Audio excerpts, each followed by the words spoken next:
I'm Jerry. I'm with Second Amendment on a Budget. Let me explain to you my reloading setup. I use a single stage press. This is an RCBS partner press. You can get these currently for under $100. They're very simple to operate, and for somebody that doesn't do a high volume of reloading, say a couple hundred rounds in a night, this is perfect setup. I'm not advocating RCBS, but a single stage press. Lee makes a good single stage press. Lyman makes their Silversmith press.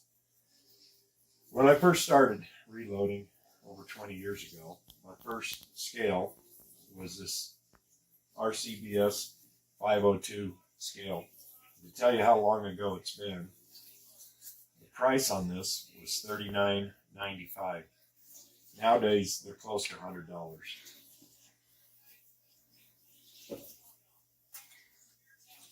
These are decent scales. I don't think that the accuracy is there, so I upgraded to this Lyman 1500 scale, and it's very simple, very easy to operate, very accurate. One touch and it's zeroed. However, with using this 20-year-old Hornady powder dropper, which isn't bad, but having higher accuracy with the electronic scale, I was having to weigh every charge. This becomes very time consuming. So I am retiring my scale.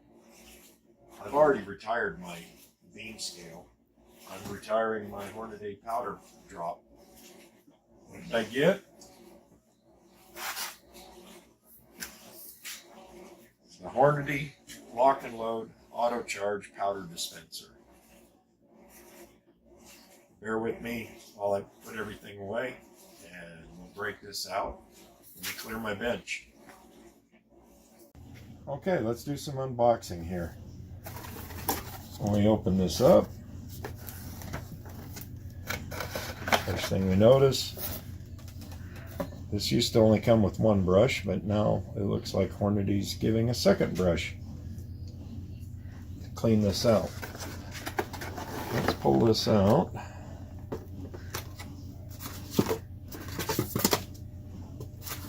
Looks like they give you a DVD for operating instructions. Let's set this off to the side.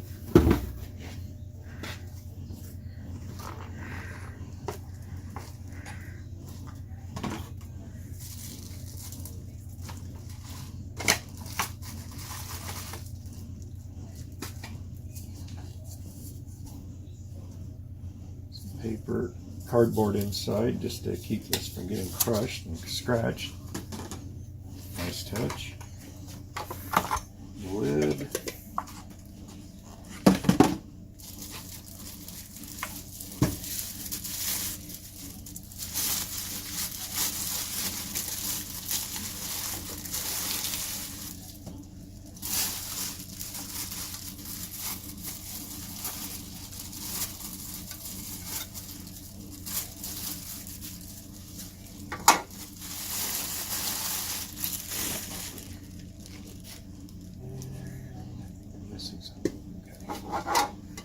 Okay, and our goodie bag.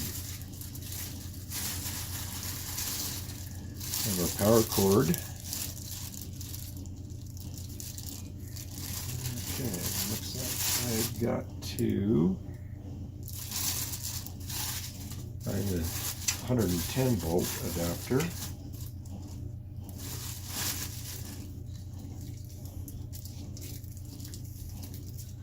Like it's right here. We're not going to need the 220, at least not here in the United States.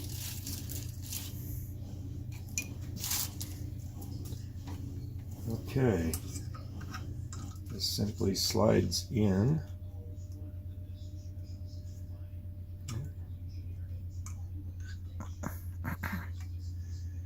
Alright.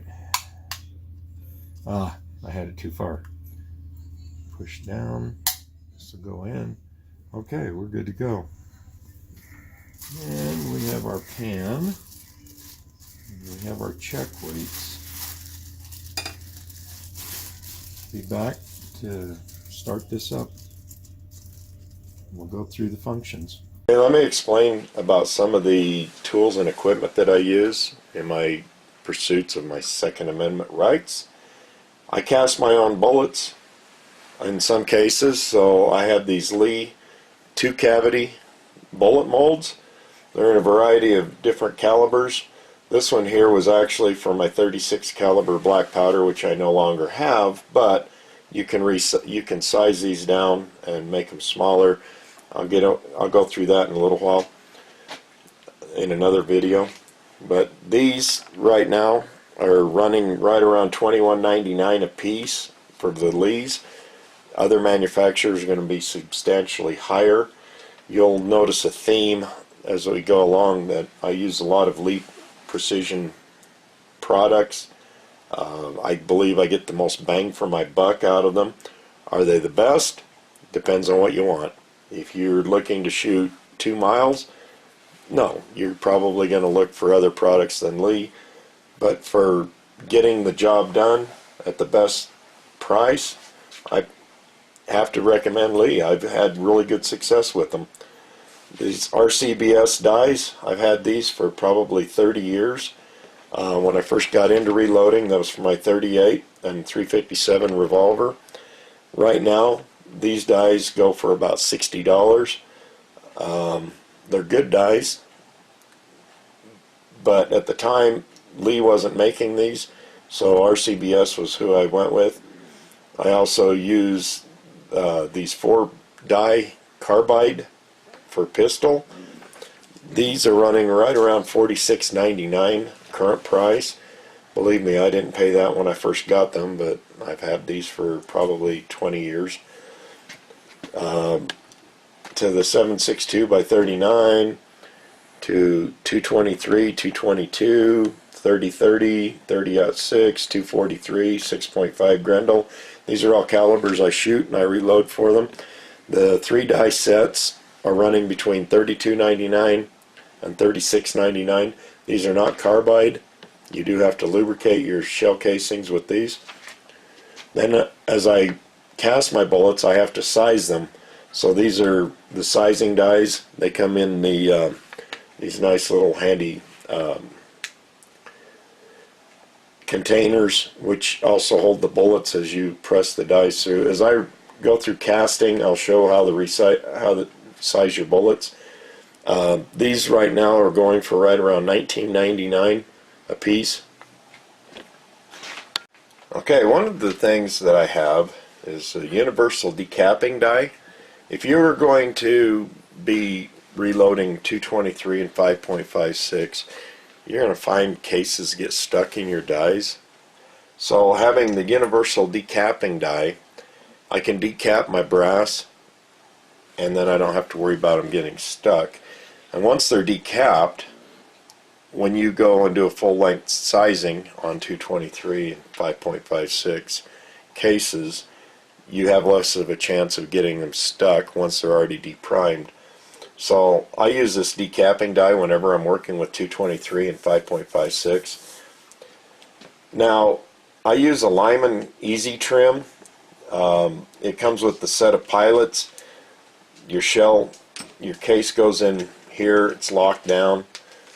I put this part in the drill. This is a pilot. In fact, I've got this one with the 243. Since I've just gotten into 6.5 Grendel, I had to buy the extra case, the pilot, and that way then I can do that, but I haven't started reloading yet, so it's still new in the box. On the Easy Trim, for the rifle set, it's $29.99, and for the additional dies, they're $11.99. So it's cheaper if you shoot any of the calibers that come with the set, just to get the set. And yeah, it starts to get substantially more expensive as you buy additional pilots. I also use the Lee Quick Trim because Lyman didn't have the pilots for a couple of calibers that I also reload for, 7.62 by 39 Russian and 222 Remington. And this little Quick Trim unit, for the Quick Trim itself, it costs $19.99, and it's for the handle and your cutter. And then for each one of your bushings, your dies, they cost $11.99. So these are things that you really do need if you're going to be doing rifle cases. If you don't trim your cases, you probably blow off your face. You really need to have those very consistent. We'll get into the reloading aspect of this later. I also use my Lyman Case Prep multi-tool. This comes with inside chamfer, outside chamfer. It comes with large and small primer preparation tools, and they all fit right inside. You can hear them rattling around. And for this whole set right here, it costs $26.99. It's well worth the money. I'm not trying to advocate for any one brand, but I've looked at what works and what costs the best. This is an old Lee hand primer. The new ones are quite a bit different than this old one. They're more of a square shape instead of the round. This thing right here, I have probably primed 40,000 or 50,000 cases with this, both rifle and pistol, and I still prefer to prime all of my cases for all pistol and rifle with this Lee hand priming tool. There are other manufacturers, Frankfurt Arsenal, Lyman, RCBS. They all make a hand priming tool. I could do it on my press, but I prefer to do it by hand. I can feel how good the primers go in this way. Another thing you're going to need if you're going to get into reloading is some type of shell holding tray. I use these bleacher blocks. I found these are really nice. There's 4 different sizes, and each one of them will hold different types of diameter cases. You can tell this is kind of large and this is pretty small. I use this mostly for my 223s and my 9mm, although they do have one that's dedicated for 9mm pistols. It's a lot shallower. These right here would be pretty deep. We'll get into that when I start getting into the reloading. And these bleacher blocks cost $6.99 a piece. This is an MTM universal tray. It was only $5.99. It's got different sizes on both sides of it. And then this RCBS tray, I've had this for I don't know, over 20 years, and current price on these is about $8.99. Okay, other things you're going to need in case preparation if you're going to get into reloading. You're going to need some kind of a tumbler. I use 2 different types. I use a vibratory tumbler. This one here is probably 20 years old. I use the crushed walnut media in mine. In fact, this one right here is filled with 45 cases. Again, like I said, this one here is 20 years old. So new ones cost somewhere around $54 to $100, depending on what brand you get. But this one here has worked fine for 20 years. I've never had an issue with it, and it's cleaned my brass well. Some people may argue the point of using walnut shell, may say that only corn cob works or only stainless steel pins, but I have not had any trouble with the walnut. I don't get as polished of a case as what I would with the corn cob, but at the same time I get all the hard dirt off of it. I use a unique technique. I polish my cases in the crushed walnut, and then I use a liquid solution in a rotary tumbler. This one here I got from Harbor Freight. I buy a lot of things from Harbor Freight. I find that they work, they're cheaper, and I don't, again, we're on a budget here. So the Harbor Freight single tumbler is $44.95. They have a dual tumbler now that you can get for $54.95. I would like to have the dual tumbler. This one here is probably 6 years old, and it's worked fine. I've had to replace some of the belts on it, but when you're only looking at a couple of dollars for a 3-pack of belts, it's really not that bad. But after I tumble my brass, then I come over here and use my RCBS media separator. This has a basket inside. You pour your case, you crank the handle, and it will separate the media from the brass. You take your brass out of your cage. After I tumble my brass with the walnut shell, I use my RCBS media separator. What it is it has a basket here, and you pour your cases inside the basket. You can tell this one's well used. You close your lid, you crank the handle, and it separates all the media from the brass. You open this up after you about 20 cranks. You pull your brass out of your little basket here, which just opens up. It just clips together and just opens up. It's pretty handy. I've had this one for about 6 years. And then you take your basket out, and then you pour your media back into your tumbler. After I do that, then I put it in my wet tumbler. I deprime it, and I put it in my wet tumbler, and that polishes the brass really nice. And then I dry my brass after that. Then once all the preparation's done, then I can go through the trimming and sizing and things like that. Okay, I showed the arrival of the Hornady Lock and Load Auto Charge powder dispenser. Unfortunately, I had some issues. These buttons here stopped working. It wouldn't zero, it wouldn't dispense, it wouldn't trickle. So I contacted Hornady the next day. They sent me a return authorization. It was back in the mail to them, and in less than 2 weeks I had a brand new one. This one here is proven to be flawless. I've got this set for 4.2 grains of Hodgdon tight group, and so far it has been just flawless. One thing you want to make sure when you're doing this is don't bump your bench, because it will throw your scale off and it'll freeze and it won't dispense anymore.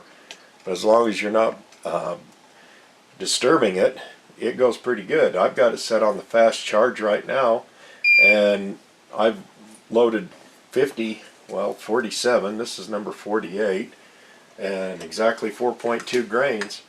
Put it back on, and as soon as it zeroes, it will come right back, and it just pours it right out, and it's accurate every time. So this has made life a lot easier. I don't have to dispense, then weigh it, then charge. It does it all by itself. So I'm pretty happy with this Hornady Lock and Load Auto Charge powder dispenser. Your comments will help this channel grow and improve.